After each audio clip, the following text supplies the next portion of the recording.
नमस्कार प्रिय छात्रों, मेरा नाम है सूरज और आप देख रहे हैं मैथ्स विद सूरज सर। तो आज हम लोग कक्षा 10 के प्रश्नावली 1.2 का परिचय के बारे में विस्तार पूर्वक अध्ययन करेंगे। तो चलिए देखते हैं प्रश्नावली 1.2 का परिचय क्या है।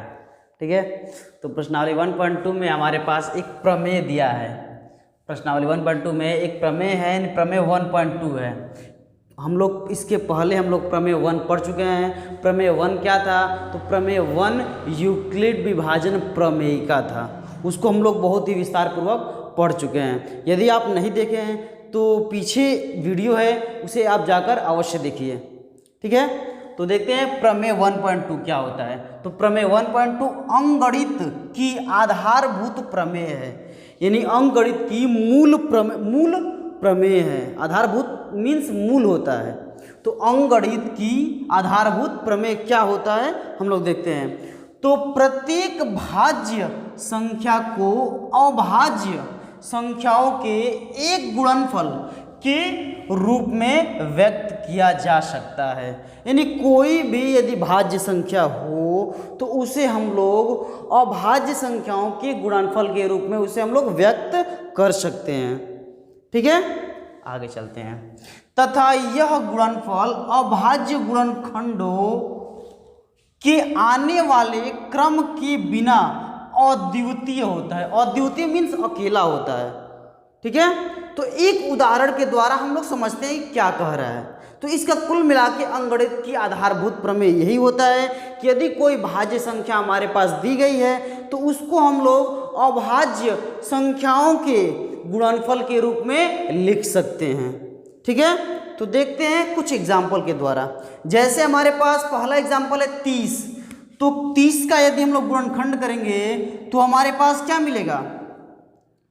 हम लोग 30 का यदि गुणनखंड करते हैं तो 30 को पहले 2 से भाग देंगे। 2 से कट रहा है कितने बार में? 15 बार में। फिर 2 से भाग देंगे, नहीं कटेगा। अब किससे कटाएंगे इसे? 3 से। तो 3 से कट रहा है 5 बार में, फिर 5 से कट रहा है 1 बार में।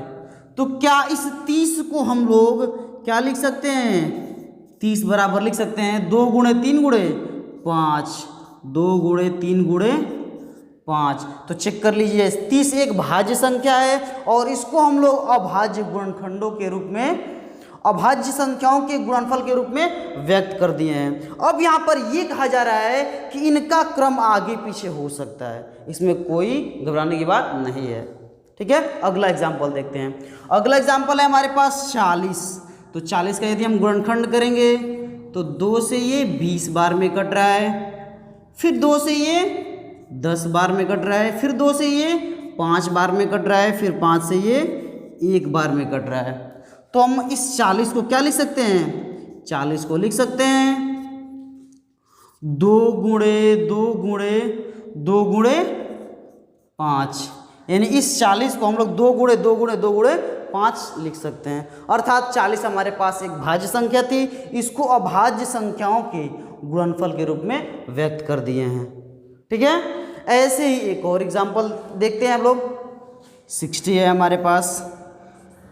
तो इस 60 को 2 से भाग देंगे 30 बार में कटेगा, फिर 30 को 2 से भाग देंगे 15 बार में कटेगा, 15 3 से कटेगा कितने बार में? 5 बार में, फिर ये 5 से कटेगा 1 बार में। तो क्या इस 60 को हम लिख सकते हैं? 60 बराबर क्या होगा हमारे पास? 2 गुणे 2 गुणे 3 गुणे 5। 2 गुणे 2 गुणे 3 गुणे 5। अर्थात 60 हमारे पास एक भाज्य संख्या थी, इसको हम लोग अभाज्य संख्याओं के गुणनफल के रूप में लिख लिए हैं। एक और देख लेते हैं। अब हमारे पास है 100। ठीक है, 2 से भाग देंगे 50 बार में कटेगा, फिर 2 से भाग देंगे 25 बार में कटेगा, फिर 5 से भाग देंगे 5 बार में कटेगा, फिर 5 से भाग देंगे 1 बार में कटेगा। ठीक है, तो इसको हम लोग क्या लिख सकते हैं? 100 बराबर हो जाएगा हमारे पास 2 गुणे 2 गुणे 5 गुणे 5। यानी 2 गुणे 2 गुणे 5 गुणे 5। तो हमारे पास 100 एक भाज्य संख्या दी गई थी, इसको हम लोग अभाज्य संख्याओं के गुणनफल के रूप में व्यक्त कर दिए हैं। ठीक है, तो उम्मीद है कि प्रमेय 1.2 आपको विस्तार पूर्वक समझ में आया होगा। अब हम लोग अभाज्य गुणनखंड विधि से मौसा और लौसा ज्ञात करना सीखेंगे। तो चलिए सीखते हैं। तो हमारे पास है हेडिंग है हमारे पास अभाज्य गुणनखंड विधि से मौसा और लौसा ज्ञात करना। ठीक है, तो पहला पॉइंट है इसमें दो या दो से अधिक संख्याओं का मौसा, यानी दो या दो से अधिक संख्याओं का मौसा क्या होता है। तो वह बड़ी से बड़ी संख्या जो दी गई संख्याओं को पूर्णतः विभाजित कर दे, यानी वह बड़ी से बड़ी संख्या जो दी गई संख्याओं को पूर्णतः विभाजित कर दे। जैसे एग्जाम्पल ले लेते हैं, जैसे यदि हम 4 और 6 का यदि हम मौसा निकालना चाहें तो 4 और 6 में वह बड़ी से बड़ी संख्या क्या है जो दोनों को पूरी विभाजित कर दे। तो 2 है, 2 से क्या हो रहा है, दोनों संख्याएं कट रही हैं, 3 नहीं है, 3 से ये 6 तो कट रहा है लेकिन 4 नहीं कटेगा।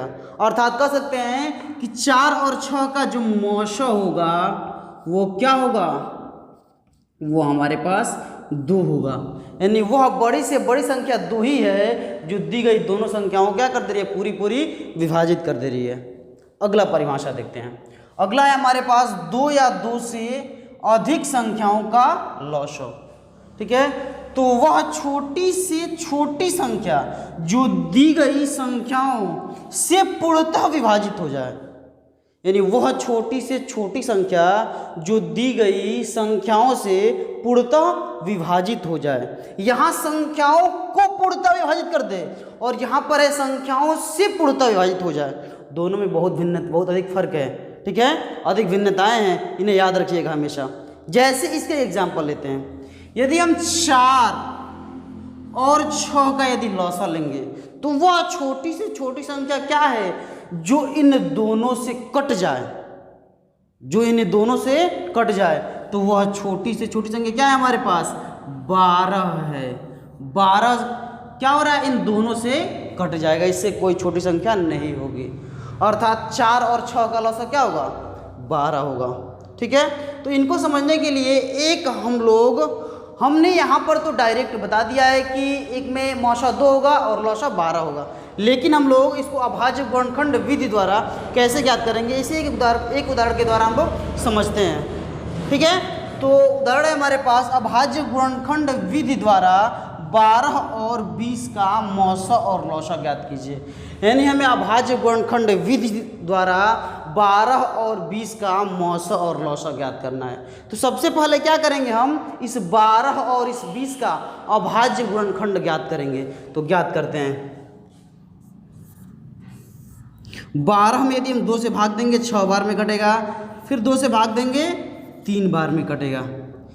ऐसे ही 20 का अभाज्य गुणनखंड निकालते हैं तो 20 2 से कट रहा है 10 बार में, फिर 10 2 से कट रहा है 5 बार में, फिर 5 से 5 1 बार में कट रहा है। तो हम लोग यहाँ लिख सकते हैं, इसलिए 12 बराबर क्या होगा हमारे पास, ये 3 से कट रहा है 1 बार में, तो 12 बराबर क्या हो जाएगा हमारे पास, 2 गुणे 2 गुणे 3, 2 गुणे 2 गुणे 3, और 20 बराबर क्या हो जाएगा हमारे पास, 2 गुणे 2 गुणे 5, 2 गुणे 2 गुणे 5। तो अब यहाँ से यदि हम मौसा और लौसा ज्ञात करना चाहें तो कह सकते हैं यहाँ अतः मौसा बराबर कितना होगा हमारे पास, जो दोनों में उभयनिष्ठ हो। तो चेक कर लीजिए, ये दोनों में उभयनिष्ठ है, अर्थात 2 गुणे 2 होगा बराबर 4। तो 12 और 20 का जो मौसा आया वो कितना आया, 4 आ गया। ऐसे हम लोग लौसा ज्ञात कर लेते हैं। तो लौसा कितना होगा हमारे पास, पहले तो जो दोनों में कॉमन होती है उसे हम लोग लिख लेते हैं, तो 2 गुणे 2 लिख लिए। इसके बाद जो अन्य संख्याएं बचती हैं उनको भी हम लिखते हैं। सबसे पहले क्या करते हैं, लौसा में जो संख्याएं उभयनिष्ठ होती हैं उनमें से एक संख्या लिख लेते हैं, फिर जो संख्याएं बचती हैं उनको भी हम लोग लिख लेते हैं गुणा के रूप में। अब इनका यदि हम गुणा करें तो हमें यहाँ से मिलेगा 5 तिहाई 15, 15 दूनी 30, 30 दूनी 60। तो ये हमारा लौसा हो जाएगा। इस प्रश्नावली में हम लोग कुछ फार्मूलों का प्रयोग करेंगे, आइए उनको हम लोग देखते हैं।